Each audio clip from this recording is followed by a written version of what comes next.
To update your headshot or profile picture within your Elevate program, go to the left-hand column of navigation and access your profile section.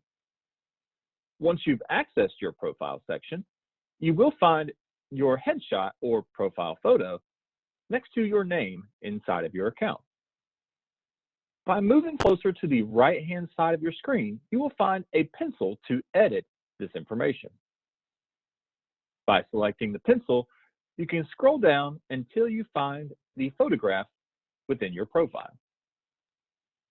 To update this, simply choose a file to load off of your PC or Mac to put in the current photograph's place.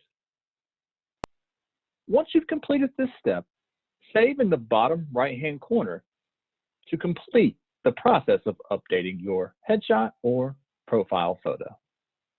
For additional questions or assistance, please reach out to our support team.